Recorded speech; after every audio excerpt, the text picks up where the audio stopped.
Renúncias previdenciárias vão tirar R$ 54 bi dos cofres do INSS em 2019.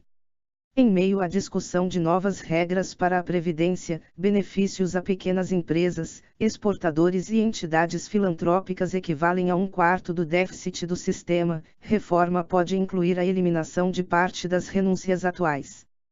Renúncias previdenciárias vão tirar R$ 54 bi dos cofres do INSS em 2019.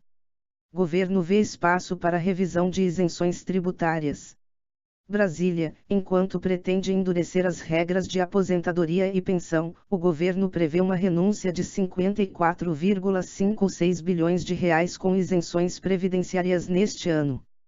Em 2018, as renúncias a micro e pequenas empresas, entidades filantrópicas e exportadores agrícolas cortaram em R$ 46,3 bilhões a arrecadação do Instituto Nacional do Seguro Social, INSS, o equivalente a 1/4 do rombo da Previdência no ano passado, que foi de R$ 195,2 bilhões.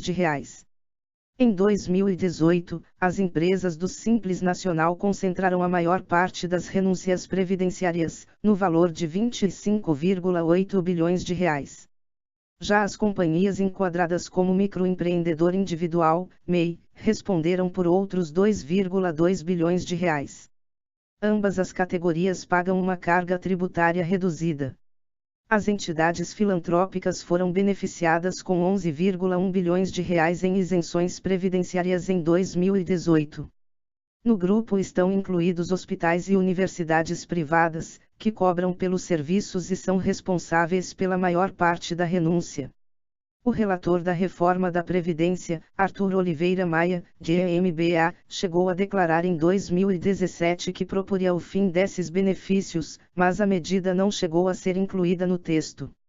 Segundo o secretário de Previdência do Ministério da Economia, Leonardo Rolim, as isenções têm de ser analisadas pelo retorno que trazem à sociedade.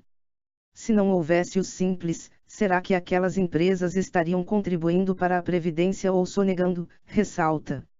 Ele diz, porém, que há situações da lei que não são economicamente justificáveis. Por isso, a solução seria rediscutir a legislação. Rolim defende que esse debate seja feito de forma ampla, na reforma tributária.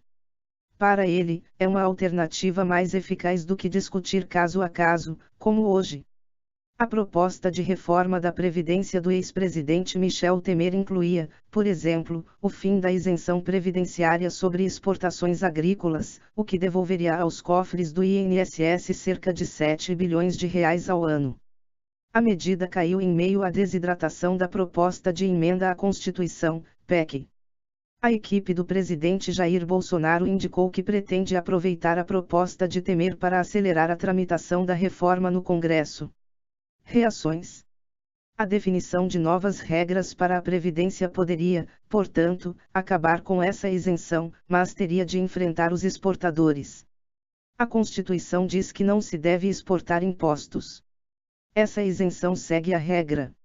Hoje, a cotação das commodities está em um patamar mais elevado, mas isso pode mudar.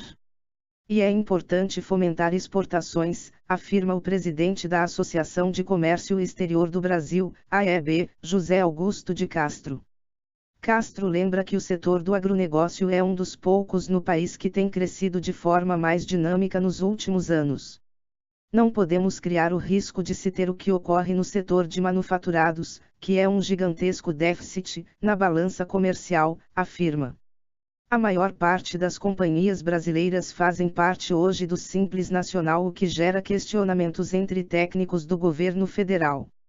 Hoje, empresas com faturamento de até R$ 4,8 bilhões podem fazer parte dessa categoria. Há quem considere esse limite muito alto em comparação a outros países. Procurado, o Sebrae disse não considerar o Simples como um tipo de renúncia fiscal ou previdenciária. O presidente do Fórum Nacional das Instituições Filantrópicas, FONIF, Custódio Pereira, diz que é um equívoco falar em renúncias para essas entidades, uma vez que elas são imunes a tributos pela Constituição.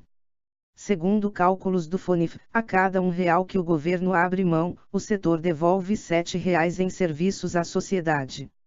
O setor é um braço importante do Estado, está em locais que o Estado não consegue estar, explica Pereira.